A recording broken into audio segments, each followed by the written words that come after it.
Mesdames et messieurs, en vos titres et qualités, bonjour. Je me présente à nouveau à vous, une seconde fois, peu commun pour un représentant étudiant. En effet, un arrêté de pouvoirs spéciaux a permis l'annulation des années Covid. Cet arrêté étant effectif dès aujourd'hui, me revoici parmi vous. Trêve de plaisanterie. Les forces du changement. Il s'agit d'une thématique osée, car elle nécessite la mise en évidence de possibles problématiques.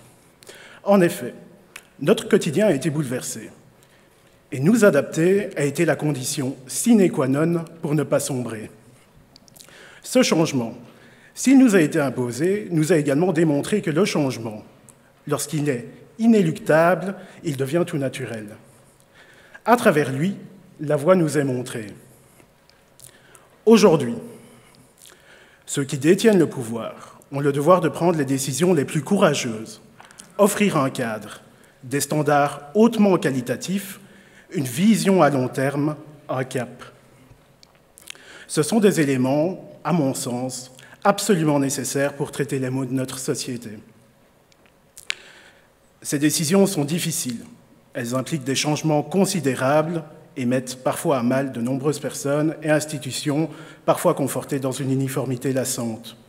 Lorsque l'on dispose des différents leviers d'action pour changer le monde, n'est-il pas nécessaire de devoir les actionner de façon vertueuse? Alors j'inviterai les décideurs à déplaire. Oui, il faut oser déplaire. Il est nécessaire d'accepter de ne pas satisfaire tout le monde. Les grandes décisions ne font pas toujours l'unanimité. Certains leaders, à l'origine de changements bénéfiques, ont souvent été décriés tout au long d'une mandature et ne récoltent les fruits d'un travail acharné qu'a posteriori et parfois, malheureusement, à titre posthume. Néanmoins, pour que le travail porte ses fruits, il est nécessaire qu'il se réalise avec comme impératif d'être au service de la communauté en travaillant pour cette dernière de façon désintéressée.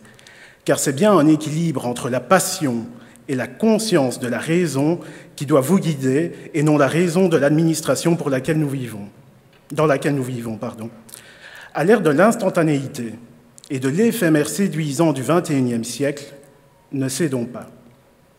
Prenons le temps de nous construire. Cette année académique est particulière. Au cours de celle-ci, nous élirons un nouveau recteur, une nouvelle rectrice, une première rectrice éventuellement. Cette élection se produisant après une période de chamboulement pour notre enseignement, nous pouvons y voir une fenêtre d'opportunité unique pour redéfinir les missions de notre université et sa vision afin d'évoluer et de progresser continuellement. Nous espérons que l'enseignement sera bien au centre des débats, tout comme l'intégration et l'épanouissement de l'étudiant. Car les étudiants sont bel et bien l'essence de l'université. C'est par et à travers ces étudiants qu'une université rayonne. Nous devons en prendre soin. Certains se lieront d'ailleurs ad vitam aeternam avec notre université et décideront d'y gravir les échelons. C'est le cas de beaucoup d'entre vous ici présents, je pense. Ensuite, j'insisterai sur le rôle sociétal que notre université doit jouer pour répondre aux nombreux défis, dont le plus grand est certainement de lutter contre les dérèglements climatiques.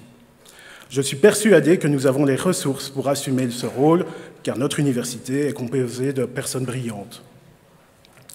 Pour mener à bien ces nombreux défis, nous disposons d'un atout unique, qu'est la recherche. Une recherche saine qui contribue au savoir et non aux impératifs financiers. Cependant, au sein de nos cursus, la recherche réalisée au sein de notre université n'est malheureusement pas assez mise en valeur. Alors qu'elle devrait être indissociable de notre enseignement pour nous permettre de nous distinguer d'autres types d'enseignements. Chaque étudiant devrait pouvoir disposer d'une introduction à la recherche au sein d'une université. Pour le moment, ce n'est pas le cas et nous devons y remédier. En termes de conclusion, pour mes camarades étudiantes et étudiants, bravo! Vous avez accompli quelque chose d'exceptionnel en surmontant les mois derniers. Finalement, quoi que vous fassiez cette année, faites-le bien. Redoublez d'efforts pour parvenir à vos fins. En surmontant vos appréhensions, comme vous avez pu le faire au cours des derniers mois.